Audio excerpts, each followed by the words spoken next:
So, for today's podcast, we're in for a real treat. We're joined by a couple of individuals from the Southern Indiana Career and Technical Center. So, David Sinclair, you're the Director of Career and Technical Education, and Kevin Williams, the Assistant Director. So, both of you are here because this is such a phenomenal program. It's in a great facility on Lynch Road, and we want to make sure people know what's going on there. So, David, we'll start with you. If somebody asks you what is taking place inside the Career and Tech Center, how would you answer that? Well, the Career and Technical Education Center is designed for juniors and seniors in high school. We offer 21 different programs that span from culinary arts through automotive services to computer science to public service to health science, manufacturing classes. So we offer a wide range of courses for students that really fit students that are going straight into the workforce or maybe going on to a post-secondary school to follow that career path that they'd like to. Uh, so, we offer those types of courses in a very highly technical setting and with some of the most up-to-date equipment that we can that really mirrors what is going on out in industry. It really does prepare our students. And Kevin, I'll turn to you for this because we're so proud in the EVSC to offer several innovative model programs. This is one of them. So, for a junior or senior at any of our high schools, and in fact, other counties as well, that's what makes this program unique. They can come to the Career and Technical Center, but when they do, what does that look like in terms of how does that fit with their regular traditional high school, if you will? So we attract students from 5 different counties. So students come to us typically as juniors for 7:40 to 10:10. So students show up first part of their day, take their classes at our school. They'll jump on a bus at 10:10, go back to their home school, take their math and science, English courses wherever they need to graduate. And then senior year, typically they stay at their home school in the morning session. And then at 11:40, they attend our school to take that elective course. So I think that is a key point because I know this is a big decision for students who are in high Absolutely. school to make. So when you make a decision to go to this particular innovative model program, you're not choosing to leave your school and leave your friends. It's really that half day program with transportation provided. Absolutely. So students that attend our school still participate in student council. They still participate in football and anything else going on at their home schools. If a kid needs to leave early for practice or for a game or to attend a meeting at their school, they still participate in all those events at their home school. So we're just an extension of what they do at their normal high school. Okay. And David, another point that I think makes this program so interesting, it's really that connection to many of the area businesses and trades and industries. And so I know in your role you're very active with that. Tell us a little Right. bit about Thank you that. for asking. That's a great question. We have a very active partnership with many businesses and industry in our area. Every one of our program has an advisory board that from people from industry come in and tell our instructors, what's the newest technology that they are offering in their plants. What do our students need to know to be successful in those types of programs?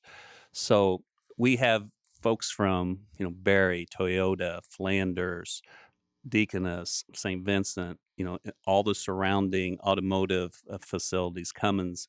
Uh, so we have a great and wide variety of folks that help us determine what we do and how we teach at the Career Center, along with post-secondary partners too. So we have a good collection of folks that help us better prepare students. And I want to tag on what David just said, Kevin, because I do think sometimes people get confused about this. This offers great opportunities for students after high school, but we have a lot of students here who their plans for after high school include moving to a college or university using some of the skills that they've learned or the programs they've participated in.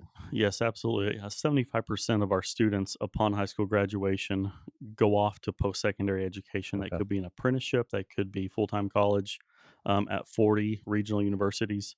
Again, students leave our school, they go on straight to work, but some go straight to college. Again, we find that in our follow up study, a study we do that's 15 months after they graduate, again, 75% are still enrolled in some sort of post secondary education. So, Kevin, when you're talking about some of these programs, they may even be programs that some people may not even know exist in a facility like the Southern Indiana Career and Technical Center. Tell us about a couple of those. So, absolutely. When people think of our school, they think of traditional vocational education like Sure. welding, precision machine, and building trades.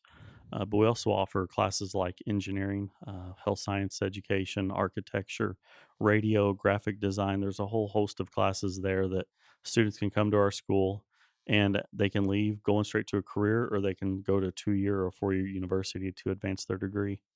So if you picked one, like, give us an example, or you gave us a list of examples of those programs, but pick one of those and just tell us a little bit more about what a parent could expect their student experience if they picked any one of those. They're all fantastic. So for a student in engineering or architecture, they come to our school for 2 years. They're going to learn some basic CAD softwares packages. They're going to learn some theory as well. They're going to earn college credits from places like Ivy Tech, Vincennes University, University of Southern Indiana.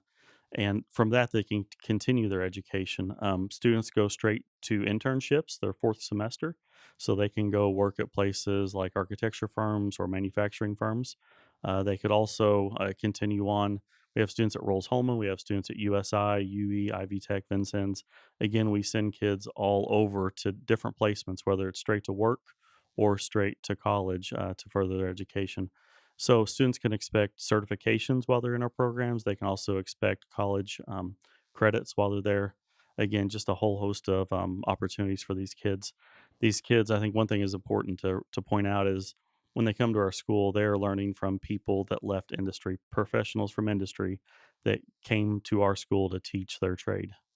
Well, and I think it's interesting too, and you're right. I mean, these are truly ex people who are have expertise in their fields that are teaching Absolutely, them, yes. and have that previous experience that they're able to share with their students. So, David, Kevin alluded in as he was kind of getting into his answer about some of the programs that most people probably assume are at a program like we have, but I'm not sure people envision just exactly what they entail and the possibilities and the new high technical equipment students are working with and how that's arranged. So tell us a little bit about those more traditional programs. Just a couple of examples. One would be in our precision machining and our advanced manufacturing classes, where now a lot of it is mostly computerized. So CNC equipment, PLC boards that the students learn on, and how that integrates with industry and how that affects those types of jobs and what they have to know, robotics, those types of things, which are really in line with a lot of kids. They love computerized robotics or equipment, those types of things. And that's where all of that is really moving to. It's not like your old greasy shop anymore. Mhm. There's a lot of high tech equipment that they have to learn to be able to use to put those skills into effect when they go out to a job. The other one I think is our building trades area with HVAC and electricity, because each year those kids go out and start a new house with a entity like Habitat, for instance, Habitat for Humanity, or the Public Education Foundation. This year, we're building one with Habitat where our kids in building trades will go out and do everything from the foundation to the flooring system, the rafters. They'll do They're all of building that a type. home, They're for lack of building a a better home. way of saying They're it. building a home. So we have juniors that come into class that have never used a circular saw, that have never swung a hammer. They're going out on the job site and actually learning what those steps are it takes to build a house. Our electrical class will come in rough in. They'll do all the lighting, all of the fixtures, all of those types of things. Then our HVAC class will come in, run all the duct work, set the furnace, air conditioner, those types of things to have that house ready to go when somebody's going to move in. I think what has stood out to me, and I've certainly been out to your program many times over the years, and as you go in and out and you're visiting programs, there is such a sense of pride, of course, on your instructors and you all, but as well your students. I mean, they truly do. They love showing what they've learned in that lab setting. And that is so true because when Kevin or I walk in those classes, you can tell the instructors are usually right in with the students, digging in, getting their hands dirty, doing whatever that class may be. But the kids really show a lot of pride in what they do and the skills that they're learning, because all these skills are lifelong skills that they can take with them when they leave. But I think they're kind of surprised that, wow, I didn't know I could do that before I got there, especially just like when it comes to like building the house or running a electrical circuit, or in the engineering, learning some of those CAD programs, or even in culinary when they're baking a carrot cake or whatever it may be, that they've never had those experiences before. So these are all new experiences, but experiences they'll be able to take with them. And I know one more thing I wanted to touch on that I think is very interesting, and for parents or students who may be watching this is not just for male students. You have a lot of female students, many of whom are really being set up to be successful because their particular group industry is actually looking for females to enter the workforce, right? Absolutely. We try really hard to recruit those students that you wouldn't expect to see in certain industries. So whether it's females in manufacturing or males in health sciences, we really work hard to reach out to those other groups and say, "Hey, there's a place for you in this industry. Come join us." To go back and talk about the pride piece at our school, if you walk into the diesel service program or automotive service or auto collision, I mean, what high school kid, male or female, doesn't like working on their car, making it better, or figuring out what's wrong with it? Mhm. Or if you walk in our animal sciences class, which is going to be a veterinarian career class next year, we have these kids coming in from, maybe they have show animals, maybe they just have a fond liking for their pets, but they take pride in that. And when they come to our school, they get to apply that pride to that knowledge. And again, it's just a great opportunity for kids to learn. And I guess if you haven't been inside this program, if you've driven past it on Lynch Road, it's obviously a very large facility.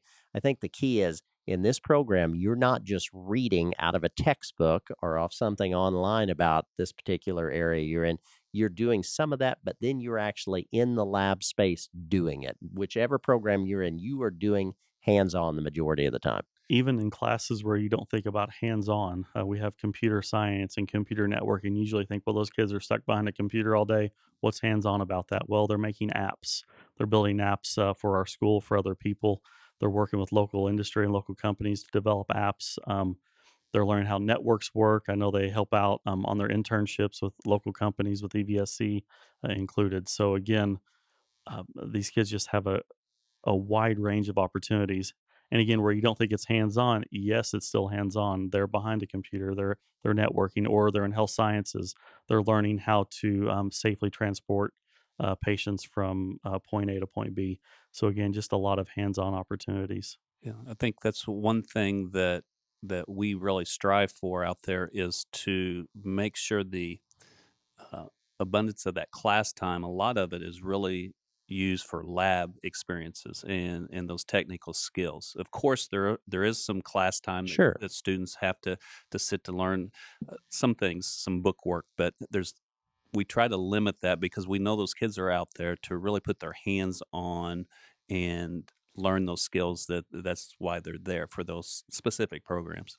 And before I definitely want to get you, Kevin, your response to what's our next step if we're interested in this as parents, as students. But David, I did want to finish with you then by asking, I know you're active in career and technical education around the state as part of your role here in your position. So clearly our facility, because of the how high tech it is, it's a fairly new facility in the scheme of things. When you look at that, it has to put our students in this community in a position that is certainly in much better shape than many around the state just because of what they have here. Yeah, we are very fortunate. EVSC has provided us with that facility, and we do take a lot of pride in keeping it up to date technology wise. We're always looking at how we can reinvest dollars to bring in the new technology that goes along with what is being used out in industry.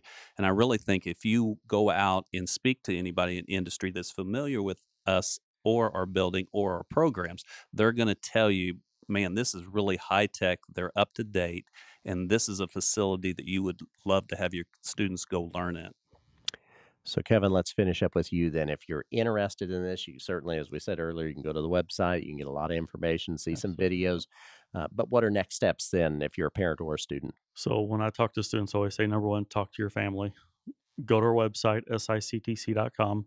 Go to the Y courses tab or YSICTC tab and courses tab.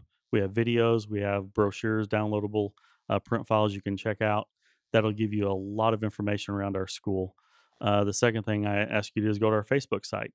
We have a lot of great videos and pictures of just what goes on in our classrooms every day.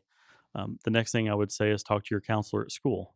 They're an important piece of this decision. They know your strengths and weaknesses. They can help advise you correctly. So go talk to your counselor. After you've done that, we'd love for you to go to www.applytosictc.com. If you can't remember that, you can always go to our website and get that Sure. as well. Sure. But go there and by January 1st, apply. That's our preferred window. After January 1st, a lot of our classes will be full. For classes that aren't full, again, we're still taking applications for the whole school. Sure. But again, if you don't apply by January 1st, you could miss out. You may We- not get your first pick of what program you Absolutely. actually want. Absolutely, or you might not get any picks because again, these classes are highly sought after. If you miss the January 1st deadline, that's okay. We still take applications all the way up until August of the following school year. Okay. So even if you miss, still apply, Sure. and we'll do our best to get you in. To get them matched up with if there's space available in the program and that matches their interest. Absolutely. Clearly, this is a program about our students having options to put them in a position to be successful after high school, which is something vitally important. So we're going to post this, but it's going to include a link to your website because I know you have lots of information on your website. You have other videos. And if people have questions, David, what do you all ask them to do? Well, they can go to our website, and there is an area where they can post questions there. Also, that's where our application is for those sophomores right now getting ready. They're looking towards their junior year. So that application process is also on there, and, Okay. and that's what we'd like for them to do. Okay, great. Well, we're going to wrap it up there. But again, go to the website for the Southern Indiana Career and Technical Center if you have any questions. David St. Clair, Kevin Williams, thanks so much for taking the time to share this very exciting information. Thank you.